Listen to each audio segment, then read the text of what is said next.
everyone, Mrs. Mulvihill here with the book Bearwalker, and I'll be reading chapter 7, Stories About Bears. I do want to apologize in advance for the words that I mispronounced because there are some tough ones in here. Wherever you go, Indians have stories about bears, and bears are a lot like people.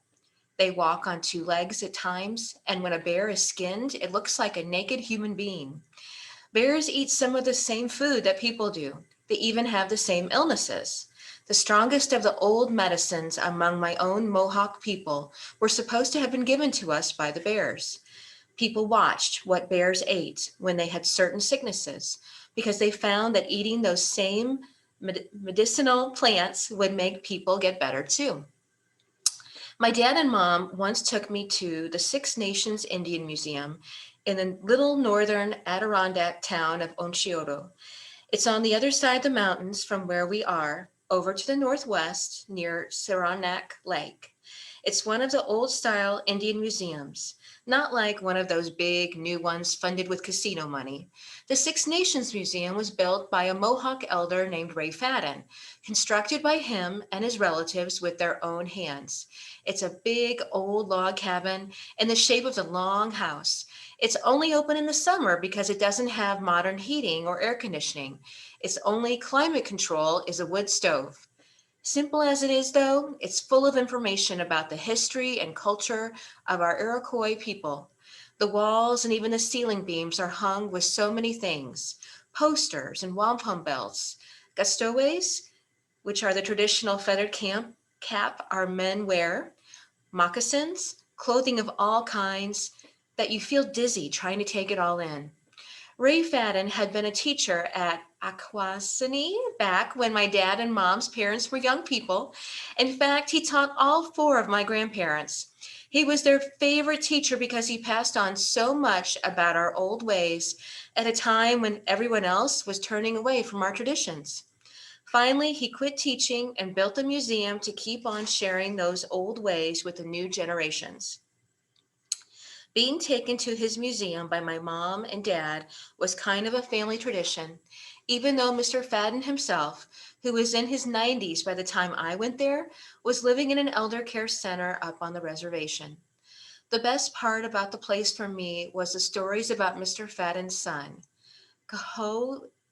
Kahoinen Hess, that he told us. He'd been an art teacher in the Saranac Lake schools, but he was now retired and had taken on his father's job of keeping the museum open in the summers.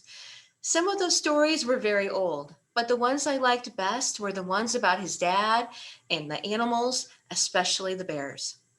Food had become scarce for the birds and animals because of the acid rain in the Adirondacks. So for years and years, Ray Fadden provided food for the animals in the woods he owned all around the museum.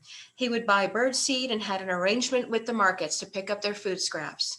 Sometimes as many as 30 black bears would come to the big rock back in the woods where he placed food for them. He never fed them by hand or followed them around or tried to make them into pets.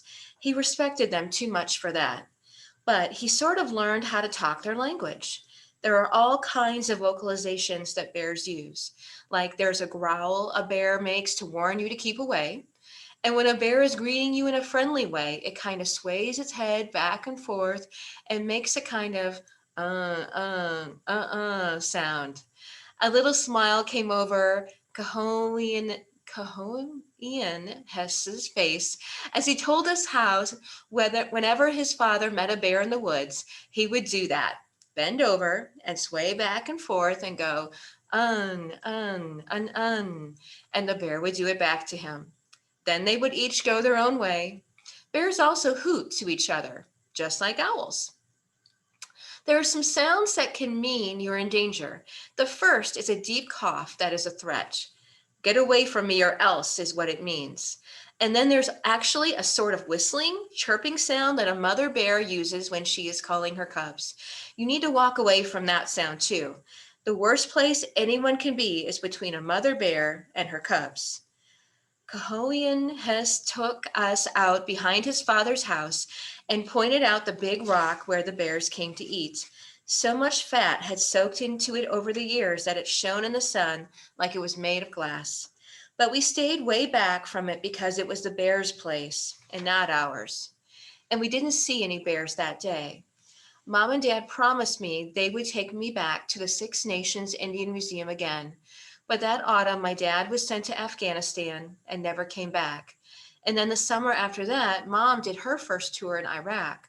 So most of what I've learned about bears since then has been from books and TV shows on the Animal Planet channel.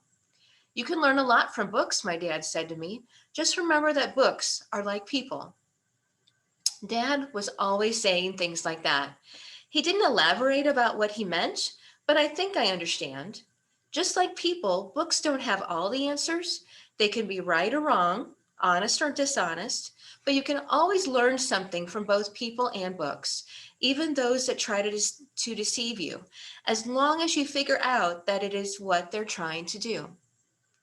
One of the things I learned from books that I believe to be true is that in the right way of things, the bears walk their way and we humans walk ours. When someone joins the bears, it is only because things are not right with the world. Like in that story I mentioned to Mr. Mack. When a child is lost, the bears may take that child in for a while. But the right way for the story to end is for the child to go back to being a human, carrying with them what they've learned from their stay among the bears. But if someone who is a grown up strays into the territory of the bears, then the results will not be good. Death may be what follows. Bear walkers. That is what the Ojibwe people who live near the Great Lakes call those who choose to put on the skin of the bear to gain power in that way and be corrupted by that power in turn. When you become both a human and a bear, your double heart no longer sees the light as either humans or bears do. It was from a book that I learned that to become a bear walker, you have to sacrifice one of your own family, blood for power, and then power calling for more blood. All of that has gone through my mind as Mr. Matt keeps talking. Then he turns his gaze toward the back of the crowd and makes a wide gesture with his hand, sort of like a ringmaster about to bring in the lion tamer. Now let me introduce a very important member of our staff. He's been off setting up the primitive camping area, so you have not met him yet. He's new to us this year, but he brings a very special kind of knowledge our way. He's our wilderness expert, the one who will be taking you into the woods. And Mr. Mack chuckles as he brings what he thinks is a sly little joke, bringing most of you back again. Our own Native American tracker, Walker White Bear. Everyone else applauds. I don't. I don't even want to look back, but I do. And there, stepping out of the woods behind us, is the one I knew I'd see. The grizzly necklace that he wears looks as if each bear claw is tipped with blood.